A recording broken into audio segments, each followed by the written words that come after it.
Good afternoon, guys. Welcome to Bentham Beats at FM 102.6. In case you are new here, I, Jeremy Bentham, am your utilitarian host for today to spread some good news for the greater good. Today, we are featuring some very special guests that are close to my heart but not my morals. We are here to discuss the dress code and how it affects the centennials of Radnor High School. May I introduce you to Kant.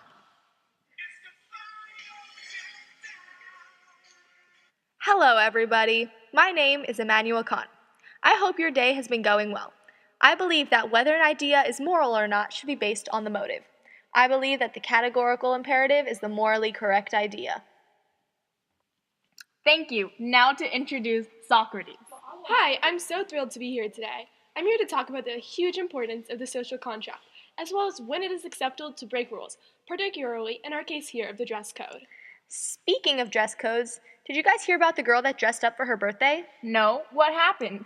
Well, a girl named Skylar went to school one day. She had chosen her outfit the night before and was very excited to wear it to school. In her first class, she had a very important math test that would determine her final grade for the semester. As soon as she walked into the classroom, she began to take the exam. A few minutes later, her male math teacher called her to his desk to speak to her about her outfit. He explained how the cutouts on the side were, quote, too revealing, end quote, and that she should not be wearing spaghetti straps because her bra strap was visible. He sent her down to speak to administration. When she returned to class, with a gym shirt on, her math teacher said that she would not be allowed to finish the math test. When she asked why, he said that because since she had already looked at the questions, she had the opportunity to cheat, and that would not be fair. She asked if there were any chance that she could make it up by taking another test or completing some other work, but her teacher refused to make a separate test just for her because she made the mistake of choosing to wear her outfit. Well, if the outfit was widely deemed as distracting, then for the greater good, since she knew what she was wearing, she should be punished for wearing the outfit. I agree wholeheartedly. In going to school, Skylar agreed to subject herself to the rules that the school dictates, of these which she was completely aware of. If Skylar did not want to abide by the rules of the school, then she had the ability to leave the school as to not be subjected to these rules. However, because she chose to attend school and not follow the rules, then she is completely deserving of the punishment she was given. But her motive was not to distract people. She wore the outfit solely for the purpose of looking good on her birthday. It gave her confidence, and then her math teacher took that away from her. He told her to change so that everybody else would be happy, and this uses the hypothetical imperative. Her motive uses the categorical imperative and is therefore moral. Because his decision used the hypothetical imperative, he was in the wrong in this situation. While I agree with you on the unfairness of the dress code, I think what's most important to remember is not the unreasonable rules, but the fact that Skylar deliberately disobeyed these rules, the rules that she was completely conscious of. To take a more broad view, as a nation, we choose to punish not based on intents, but instead our actual actions. An extreme example of this would be if I set out to stab someone. However, my actions caused this person who I had harmed to die. Then I'd be charged with murder, not assault, because although I set out with the intentions of only stabbing that person, that was not the action that was carried out. This rule is not fair. As citizens of the United States, we are bound to a social contract, stating that in exchange for many of our individual freedoms, the government will protect our rights, such as our right to autonomy. Such a rule violates this entitlement given by the government. While I agree with you on the matter that it is our government's responsibility to protect certain rights, and in the scenario where Skylar had been wearing an outfit breaking dress code as a means to which protests the unfairness, then perhaps my opinion would be changed. However, we are not arguing the merit of this particular rule. We are deciding whether Skylar's punishment was both proportionate and justified. As I stated previously, Skylar was completely aware of this rule and is therefore accountable for any punishment she received for breaking it. However, going back to whether or not the actual rule is fair, I believe the dress code should be deemed wrong for numerous reasons. For one, there's no actual proof or evidence that statistically it helps people to concentrate and be productive. Therefore, this rule is a way of old-fashioned thinking because of the lack of benefit it provides everyone. In fact, because it is a rule that does not provide benefit for the majority, it may inconvenience the mass instead. Using the hypothetical, Skylar being dress-coded distracted the teacher from concentrating on the rest of the students.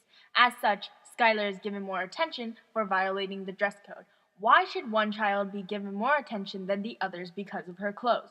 The teacher should be paying attention to all the students during that time, given that they're all of equal value. I strongly agree with your point. However, I think it is necessary to add that dress codes do serve a purpose, to encourage students to dress in a way that would be acceptable in the working environment. Which brings the question, where do we draw the line for what is appropriate to wear? This leads us to our next hypothetical. Supposedly, after many complaints from parents, teachers, and students alike, Radnor High School is left with no other option but to completely get rid of any form of dress code in all its aspects. At this point, students have complete freedom in choosing what they wear to school. Now, on this specific Tuesday, John, a senior at Radnor High School, decides to take advantage of this new freedom and shows up to school naked. This is clearly not appropriate. However, in this scenario, it is not against the rules. I have 2 points to make about this dilemma. 1. The public nudity that was displayed by John was distracting to everyone, so he should be punished for his actions because it was not for the benefit of the majority. 2. John's value is less than the school because the school is an educational institute that provides knowledge to whoever participates, aka the majority.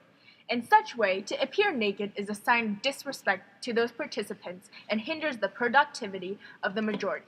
John makes his priorities more valuable than the school, which is wrong because he is of lesser value because he is a single person. This should result in punishment for selfish acts of an individual. I think what this situation goes to show is that we need a minimally enforced dress code that would disallow for actions like John's. However, that would still provide reasonable freedom for students to dress, both in a way that allows them to creatively express themselves, while also showing respect for the school and its learning environment. Most simply put, dress codes should exist to encourage respect for the school, but not to restrict their individual freedoms. While it may seem as though the dress code is aimed towards females, this is not entirely true. Have you guys not heard the case regarding the boy recently? No? Well, a boy named Ashton had a presentation for his government class regarding the recent election. It had always been Ashton's dream to one day enter the world of politics, and for that reason, this class was very important to him. He had never gotten below an A in this class. Ashton worked his butt off in order to get a good grade on this presentation. He comes to class well prepared and excited to share the information he has learned with his class. He stood up to give his speech and got halfway through it before the teacher called him over to his desk, blatantly interrupting his presentation. The teacher scolded Ashton, asking why he would think it is appropriate to wear a shirt that references alcohol. Ashton looked down at his shirt, not remembering that he was wearing his lucky Oktoberfest shirt that his grandfather had bought him when he was in Germany over Thanksgiving break. Oh wait, I think I remember this story. Ashton apologized and asked if there was any way he could finish his presentation before finding a change of clothes. His teacher refused and said that he must change immediately. She asked if he had a gym shirt in his locker. However, Ashton did not. Then the teacher announced to the class, "Does anybody have a spare shirt Ashton could borrow to finish his presentation?"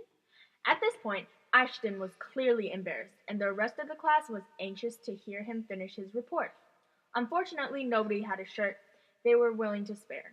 The teacher then insisted that Ashton's shirt must be duct taped so the design could no longer be seen. Ashton refused because the shirt was a gift from his grandfather that he may never see again and did not want to damage it. The teacher proposed that he go to the bathroom and flip his shirt inside out so the design is no longer visible. When he returned to his classroom, he continued his speech from where he left off, very flustered. As a result, Ashton received a somewhat low grade. Ashton had the right to express himself how he wanted to. What his teacher did is not okay because it prohibits the autonomy of the individual. I maintain the same stand for this example as I did the first. In this scenario, the teacher called unnecessary attention towards Ashton, and as a result, distracted both her students and Ashton himself. If we look at the time frame over which this event occurred, then it can be observed that the teacher caused a disappropriate amount of time to be spent on this incident. However, this argument could be made both ways, but the remaining question is such. Was the teacher wrong for spending such a long amount of time on this, or was Ashton wrong for bringing the issue up in the first place? The key point that I feel obligated to make regards the Giles versus Marino court case. In this specific event, the U.S. Court of Appeals for the Second Circuit held that the First and 14th Amendments to the Constitution of the United States protect the power the right of a student in the public schools to wear a shirt insulting the President of the United States or depicting images related to drugs or alcohol. The First Amendment to the Constitution of the United States prohibits Congress, among other things, from passing any law abridging the freedom of speech. The 14th Amendment likewise prohibits state governments from depriving any person of life, liberty, or property without the due process of law. The courts have interpreted the liberty guaranteed by the 14th Amendment to encompass the freedom of speech and protected by the First Amendment. According to our handbook, clothing referencing drugs, sex, or alcohol are not allowed. Although this ruling does not hold true in Pennsylvania, the fact that other states believe that dress codes similar to Radnor's were a direct violation of the Constitution goes to show that Radnor's existing rules may be somewhat unfair. So in conclusion, what we have gathered from all our hypotheticals is that dress codes that are unfair by ways of which being sexist or discriminatory and other ways should not exist. However, dress codes do need to exist to a certain degree by the ways of encouraging students to show respect for their school. Additionally, parts of Radnor's dress code go against our First and 14th Amendment rights. I guess that brings our time together to an end. I'd like to thank both of you for making time in your day to come discuss this pressing issue. Thank you for listening, everyone. Thank you so much for having me. And me too. I enjoyed discussing this matter with you two fine fellow philosophers.